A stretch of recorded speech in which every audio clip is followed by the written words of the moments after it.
What's up everyone, it's Gneissish and welcome to another Rust Pro Series video, this time on generator power or non-battery loop systems. This video comes from a question asking how can I have generators that as it runs out of fuel it kicks on the next one automatically and the next one, so forth and so forth, and loops back around as long as I keep them gassed up.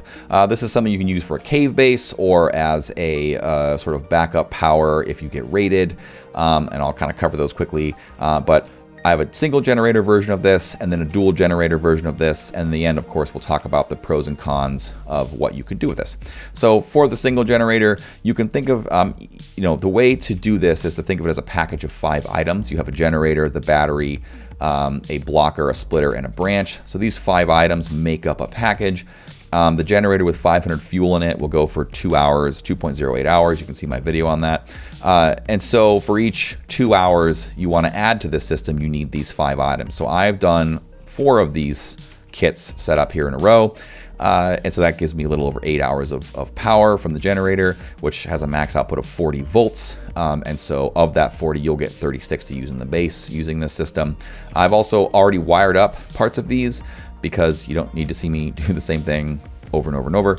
And then I've pre-wired bringing the power all together using XOR switches, which I'll cover that in the end so you understand why I did that. So to start with, all you do is you take from the first generator, you're gonna run that into the next generator's kit. And so from the power out, we're gonna run that from the first generator to the branch power in here. The branch out goes to the XOR switches. Again, we'll cover that in the end. And then the power out of that branch runs to the input of this splitter. You can use a branch here, but you'll lose a volt. You won't get 36, you'll get 35 because it forces you to, branches force out 2 on the branch out. So I would suggest using a splitter here if you want 36. The output, you have 3 outputs. You're going to use 2 of them. One of them is going to run to the block pass-through on the blocker. The other one is going to run to the input on the battery to trickle charge a little bit. We'll talk about why. The output of the battery is going to run to the block power in. There we go. And then the power out of that blocker is going to run to the force start on the next generator in line, just like this. And so that actually is it. And then you would set this to 36 volts so that you get 3 coming out of here to run all this stuff until this dies. And so each of these will be set to 36 volts. And so to complete this, I also left the first one unwired. So, we just wired up this here. And then it's the same thing as you go down. So the power out of this generator now goes to the power in of this branch, and then the power out goes to the splitter. Same thing I just did, and you just keep going. So once you've set all that up to the force start, the next generator, power out, you repeat the process just like that. And the last generator, so what I've done is this kit, this generator here has, the generator, the battery, the blocker, and the splitter. Its 5th item, the branch, is just down there so that you can loop this around. It's just easier to loop around this way. You could also keep that over there. I just liked it for running the power out. It looked better. So the output of this is the exact same as you would do as you go down. You just run the power out to the power in on your splitter. It's just that the splitter is down here. And so I'm just going to loop this around to this splitter just like this, and then complete the setup. So just like before, one of the power outs is going to run to the block pass-through on your blocker, and the other one is going to run to the charging input on your battery, and then the output of the battery, just like the other one, is going to run to the input on your blocker, and then its power out is going to run to the force start on the generator to its right, just like this. And that is it.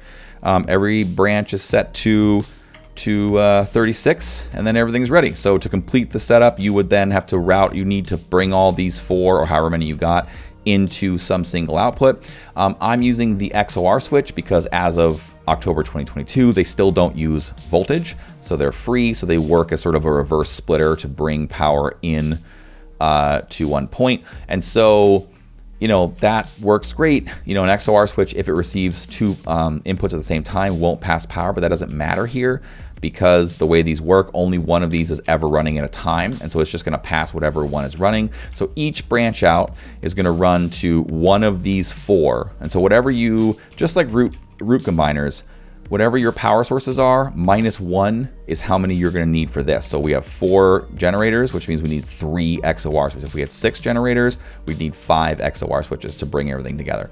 And so you're just going to run the branch out to any one of the 4 inputs on the start, and then just combine those 2 into another one, and then you end up with 1 coming out, and that'll be your base power is right here. And so that's it. That's all you got to do. So as long as these are fueled up, then you're ready to go. And so I'll show how this works. So we're going to start this first one here. So here we're running. We've got 36 volts in our base. And what's happening is that this is sending the 36 that we're using for the base out here. So we've got 2 hours of time for 36 volts. And this is going to the other 3 that are not being sent out are being sent to the splitter. You could use a branch here, but you're going to lose a volt because the branch forces 2 volts out of the branch out. So I would suggest using the splitter. If you swap this out for a branch, you're going to get 35 here. And you'd have to set this to 35 so you get 4 coming out of here. So the way I have it, we have 3 coming out of here into this splitter here. It's sending out 1 to the blocker to keep this block pass-through block so it doesn't start this next generator yet.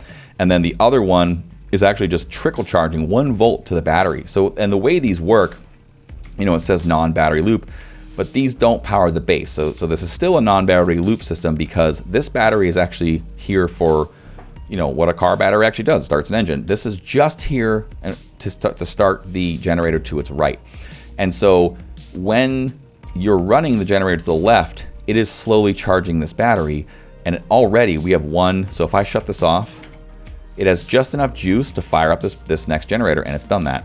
And so now it's going to die because this blocker is pulling charge on this battery, but that's okay. There, see, it just died. It doesn't matter. It only needs enough to start the generator to its right. So right now this generator is now running, and it's giving this guy a little juice, just enough so that once this dies 2 hours from now, there'll be plenty of juice in here to fire up this next one. So it's self-propagating, which means you don't have to have an extra battery outside of the loop to start anything, because it will charge its own battery just enough, and then yeah, it'll die, but we don't care because it's only there to start the next generator to the right once. So this one now has what, 1? Yep. So if I shut this down, this next one fires up, this battery started, you'll see it die, but it doesn't matter. There it went. They'll obviously charge up more because this will run for 2 hours, but the point is clear that we don't care about this battery being charged because all it needs to do is start the one to the right. So this one here, and you know, it doesn't even need 1. It needs just a little bit of time just so it has enough juice to fire up the next one. So once this one is going, we're going to fire up this one, and then this one's going to loop around, and it's going to charge this battery a little bit so it can start this one. So let's see if this has enough. If I shut this off, yep, had enough. So now we're on our 4th generator. This would be 6 hours later and some change. This one pops on, and so now this is the last one in the loop, and presumably you are filling these with fuel so that, you know, once they're, you know, basically you have 2 hours to make sure that you fuel up the next generator in the line. And the way these are going, you can see that this one's running over here. We still have our 36 volts. Every time they switch, you're going to have a quick power loss, but it's very, you know, you can see it's very fast. This one is now charging this next battery to start the loop over again 2 hours later. So if I shut this down, now this one's back on, and then it just continues. So this is what happens over and over and over. So this does work at 500 fuel for every 2 hours and change. That works out to like 250 fuel per hour per generator. And so it's, you know, for 36 volts, if you're in a cave, this might be everything you need. This is 3 turrets. This is some lights, you know, whatever you're trying to do here. So, but you have 8 hours to keep things fueled up. So and you can keep going. So if you wanted to add another one, you just add a package of 5. That puts you at 10 hours, you know, and you can just keep going. And that is a single generator. That's all I got. So the next, I'm going to go ahead and shut this down. And I think what I'll do is, there we go. So, and that's it. So this next one we're going to do is the dual generator. You know, I included this because I know people are going to wonder, how can you get more than 36 volts, and this is how you can do it. I've already, again, pre-wired stuff, including the loop around, because it's just the same idea, but I'll show you the difference if you're trying to add more generators. And so the way that starts is, you know, the package now is 8 items because you have 2 generators, a root combiner, a battery, 2 branch switches, a blocker, and a splitter. So 8 instead of 5. And then to wire this up, you would start with your first set, and the output of those runs to the root combiner like this. And then the root combiner, instead of the power out like before, is now going to run to the power in on your branch switch here. The branch out runs to the XOR switch. This is exactly the same as before, except now we have 1 station, 2 station, 3 stations. So 3 power sources minus 1 is 2. So 2 XORs to bring everything together the same way before. And then just like we did before, the power out of that branch is going to run to the power in on your splitter. And just like before, the power out, one of them is going to run to the block pass through on our blocker up here. The other one is going to also, like before, run to the battery to trickle charge it, just like before. And then the power out is also going to run to the blocker. And then there's a slight change now because we have 2 force starts that we have to deal with. We now have a branch here to deal with the double force starts that we need. It's obviously it's going to send out 2 and 7, but we don't care because it's just like before. It's just to, this battery's only going to have juice just to fire them up once. So then you're going to run each of these. It doesn't matter which one you choose, but they're going to run to, one of the 2 force starts that you have on your generators down here. So I'll just pop this into this one. It doesn't matter. Same thing over here. This is now going to run to the other force start over here to the second one like this. Obviously, you want to make sure they're fueled up. And that's it. You set these to 76. The first branch gets set to 76 all the way down. The second branch in each kit is left in its default. It doesn't matter. It just needs to start them. So set the first one at 76, leave the other one alone, and that's it. And then in the end, same thing. I just loop this around, comes around to the same thing, and we have 2 more here, and that's it. So if I fire these up, the only difference here is that it's important that you start these very quickly. Try and get them as close as possible. So like, I did this very fast because if one runs out before the other, and it's going to for just a second, it's going to keep powering this. So you're going to go from 76 to 36 for a second, right? And then you're going to, because this is set to 76, you're going to fire up these next set of generators early. So you're gonna lose. It's gonna cut off power to the base because you can't have things passing through at the same time.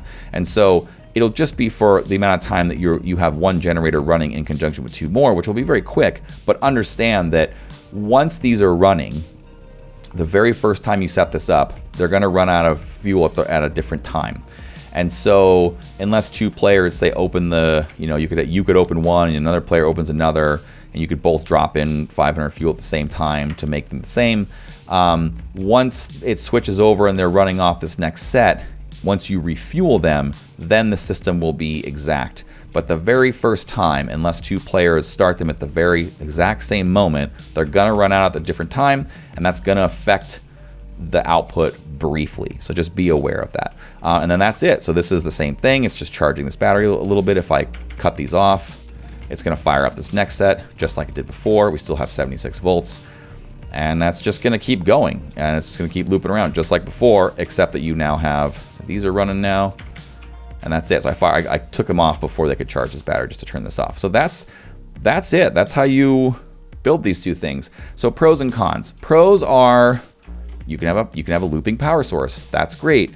Con, you only got 36 volts, right? So the question was specifically, how do I do this with no charging of batteries for the base? This is how you do that. So the con here is that you're limited to 36 volts.